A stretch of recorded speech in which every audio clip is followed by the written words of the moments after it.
TLR Urdu के सभी दोस्तों को एक बार फिर हमारी तरफ से ढेरों सारा सलाम व आदाब पहुँचे। मैं मंजूर अहमद।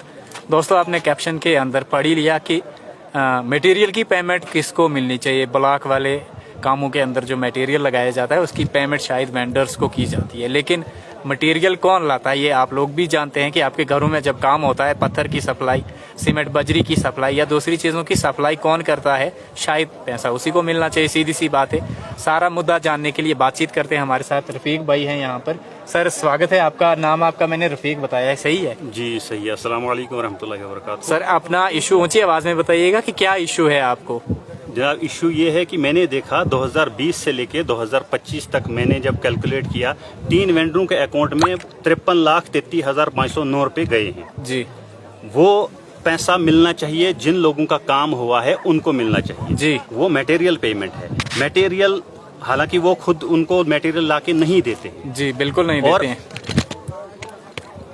वो मटेरियल पेमेंट उन लोगों को मिलनी चाहिए जिनका वो हक है, लेकिन उसका पता नहीं चलता कि वो जाती कहाँ है। इसलिए आज हमने वीडियो साहब को भी एक एप्लीकेशन दी है पब्लिक की तरफ से, और उसमें ताकि वो हमें बताएं कि ये मटेरियल पेमेंट किसको मिलनी चाहिए और किसके अकाउंट में गई है और वहाँ से कहाँ गई है, वो हमें पूरा हिसाब किताब दें। तो सर, जब मटेरियल लाते हैं, हमने यहाँ पर देखा कि अक्सर खुद ही लोग मटेरियल लाते हैं।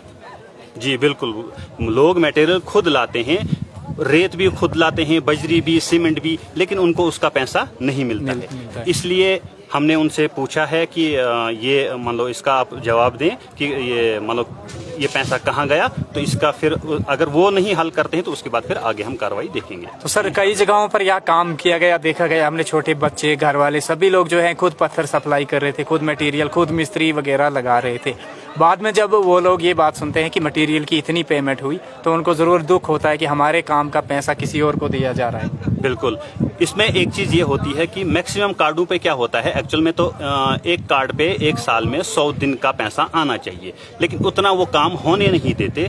काम पहले ही बंद करा दिया जाता है। मान लो किसी में 1 महीना, 1.5 महीना, इतना ही मान लो इतने टाइम की पेमेंट उनको कार्डों को मिलती है, और वो फिर जब उसके बाद वो उनको उतनी पेमेंट मिलती है, बाकी जो पैसा बचता है वो मटेरियल पेमेंट में डालते हैं, लेकिन मटेरियल पेमेंट लोगों को नहीं पहुंचती। जब हम इनसे पूछते हैं कि भाई मटेरियल पेमेंट कहाँ है, वो कहते हैं कि नहीं जी, कभी आती है कभी नहीं आती है, लेकिन कहीं 2-3 साल लगते हैं, उसके उस टाइम के बाद आती है वो। तो सर, आप क्या चाहते हैं, मटेरियल की जो पेमेंट है ये किन लोगों को होनी चाहिए?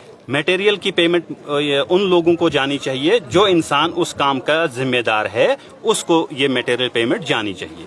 तो कई बार ये इश्यू उठाया गया यहाँ से, लेकिन अभी तक जो है ब्लॉक वालों ने भी इसकी तरफ, या डिस्ट्रिक्ट एडमिनिस्ट्रेशन ने भी तवज्जो नहीं दी है। ब्लॉक असर की हम बात कर रहे हैं और डिस्ट्रिक्ट एडमिनिस्ट्रेशन डोडा है, हरविंदर सिंह जी वहाँ पर इस वक्त चला रहे हैं उन्हें, इस एडमिनिस्ट्रेशन को। तो अगर ये बात उन तक पहुँचती है तो ज़रूर इस पर गौर करें कि आखिर जो मटीरियल का पैसा है, जिन लोगों ने मटेरियल सप्लाई किया, क्या उन्हीं को मिलता है या जो घर बैठे ले रहा है उसी को मिलता है? जी बिल्कुल, हम भी डीसी साहब से रिक्वेस्ट करते हैं कि इसकी तहकीक की जाए। अगर वीडियो साहब इसके बारे में कुछ नहीं करते फिर हम इंशाल्लाह डीसी साहब के पास जाएंगे, उनको भी एक एप्लीकेशन देंगे। तो सर, वीडियो साहब ने आपको क्या कहा, यकीन दिलाया कि हम इस मुद्दे पे कुछ करेंगे? जी, उन्होंने कहा कि हम इसकी तहकीक करेंगे तो फिर हम आपको इन्फॉर्म कर देंगे। तो वीडियो साहब काफ़ी अरसे से कह रहे हैं कि हम इसकी तहकीक करेंगे, लेकिन अभी तक तहकीकात नहीं हो पाई। कोई नहीं, अगर अब नहीं होगी तो इंशाल्लाह मान लो अब तो होगी, क्योंकि ये अल्लाह के करम से मेरे मान लो हाथ में आ गया है काम, मेरे जहन में आ गया। तो रफीक जी, हम आपसे एक बात कहना चाहेंगे, क्या आप भी उन दूसरे लोगों की तरह इस काम को अधूरा छोड़ देंगे या पूरा अंजाम तक पहुँचाएंगे? जी इंशाल्लाह उम्मीद है कि अल्लाह के करम से ये काम पूरा करना है, जब तक मेरी जिंदगी है तब तक। तो मैं उम्मीद करता हूं तहसील राजगढ़ और जिला डोडा के तकरीबन हर घर तक TLR की आवाज़ पहुंचती है। डिस्ट्रिक्ट एडमिनिस्ट्रेशन डोडा भी ज़रूर इस आवाज़ को सुन रहे होंगे। अगर इस मसले का पूरा हल कराना है तो रफीक जी को बार बार TLR उर्दू पे आना पड़ेगा। कि आप लाइव में आकर एक बार फिर इस मसले को उठा सकते हैं सर? जी इंशाल्लाह। तो हम भी इनके साथ हैं, क्योंकि इनका ये जनवन मसला है और हकीकत है। हमने भी जो देखा, अपनी आंखों से देखा कि मटेरियल कौन लाता है। डीसी साहब खुद आकर देखें, चाहे अगर वो कहीं और नहीं जाते तो हमारे घर आ जाएं और देखें कि मटेरियल किसने लाया, किसकी खचरों ने या किसकी गाड़ियों ने पत्थर सप्लाई किए थे। मिस्त्री किसने लगाया था, रेत किसने लाई थी और पैसे किसने दिए थे। जिसका हक बनता है उसी को हक मिलना चाहिए, क्योंकि ये कौन सी हिकमत अमली है कि जान किसी की निकले कफन किसी को पड़े।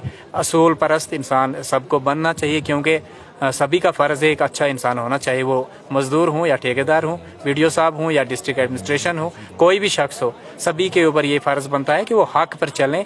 जिन लोगों का जो हक है उन्हें वो हक उन तक पहुँचाएँ। सर कुछ और कहना चाहेंगे? बस जनाब शुक्रिया। फ़िलहाल आप देखते रहिए TLR उर्दू न्यूज़। अपने दोस्त मंजूर को दीजिए आज्ञा। खुदा हाफिज़।